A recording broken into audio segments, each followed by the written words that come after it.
ఇద్దరు వ్యక్తులు కలిసి నిజామాబాద్ నుంచి నందిపేట్ మండలంలోని వివిధ గ్రామాలకు వారి యొక్క స్కూటీపై వస్తూ నిషేధిత గంజాయిని గ్రామాల్లోని యువకులకు కావాల్సిన వారికి అమ్మడానికి వస్తున్నారనే నమ్మదగ్గ సమాచారం మేరకు ఎస్ఐ నందిపేట్ తోటి సిబ్బందితో కలిసి ఇద్దరు పంచుల సమక్షంలో వెల్మల్ చౌరస్తా వద్ద వాహనాల తనిఖీ నిర్వహిస్తుండగా అందాజా 10 గంటల సమయంలో ఇద్దరు వ్యక్తులు అనుమానాస్పదంగా స్కూటీపై రాగా వారిని పోలీసు వారు ఆపి పంచుల సమక్షంలో వారిని తనిఖీ చేయగా వారి స్కూటీ సీట్ కింద 2.5 కేజీల నిషేధిత గంజాయిని పట్టుకోవడం జరిగింది. వెంటనే వారి వద్ద నుంచి 2.5 కిలోల గంజాయిని స్వాధీనం చేసుకుని నేరంకు ఉపయోగించిన వాహనాన్ని వారి వద్ద నుంచి 2 సెల్ ఫోన్లను స్వాధీనపరుచుకొని పోలీస్ స్టేషన్కు తీసుకువచ్చి వారిపై కేసు నమోదు చేసి రిమాండ్కి తరలించడం జరిగింది. ఈ సీజ్ చేసినటువంటి గంజాయి విలువ సుమారు 70,000 ఉంటుందని A1 షేక్ అఫ్రోజ్ గతంలో 3 సార్లు గంజాయి కేసులో జైలుకు వెళ్లి వచ్చాడని పోలీసులు తెలిపారు. గత కొన్ని రోజుల నుండి మా పై అధికారుల ఆదేశానుసారం నందిపేట్ మండలంలో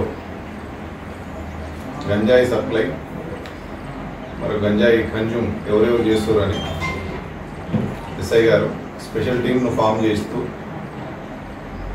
ఇన్ఫర్మేషన్ తీసుకోవడం సర్చ్ చేయడం చేస్తుండగా ఈరోజు నమ్మదగిన సమాచారం మేరకు ఉదయం అందాజ 10 గంటలకు ఒక ఇద్దరు వ్యక్తులు గంజాయి సప్లై కోసం నందిపేట మరియు చుట్టుపక్కల వెల్మర్ మరియు చుట్టుపక్కల గ్రామాలకు ఒక స్కూటీపై వస్తున్నారనే సమాచారం మేరకు ఎస్ఐ గారు వాళ్ళ సిబ్బందితో వెళ్ళి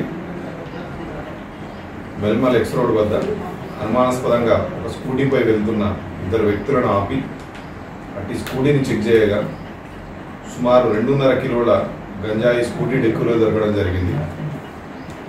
ప్రొసీజర్ ప్రకారం పంచనామా కంప్లీట్ చేసి వాళ్ళని వెరిఫై చేస్తే వాళ్ళు ఆ గంజాయిని ఇక్కడ యువతకు అమ్మడానికి తీసుకొస్తున్నట్టుగా సప్లై చేస్తున్నట్టుగా ఒప్పుకోవడం జరిగింది.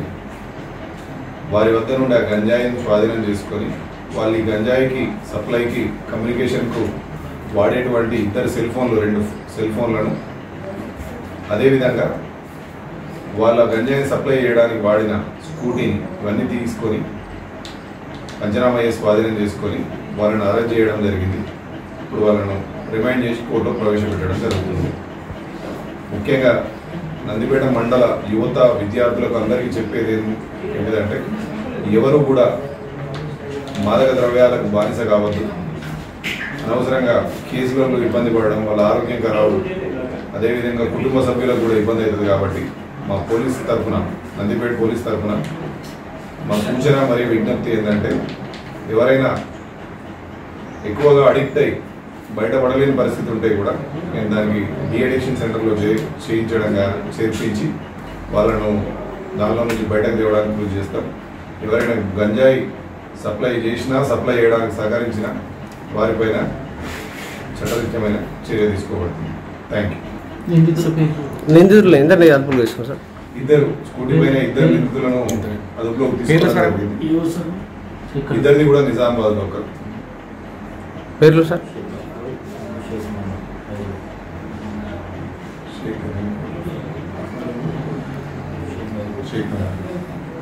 నిందితుల ఇద్దరు వివరాలు షేక్ అఫ్రోజ్ మరియు షేక్ మహబూబ్.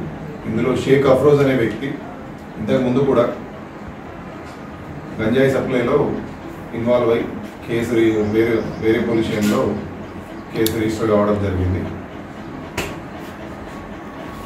లేకపోతే తదుపరి చర్యలు. మరిన్ని అప్డేట్స్ కోసం మా ఛానల్ని సబ్స్క్రైబ్ చేయండి.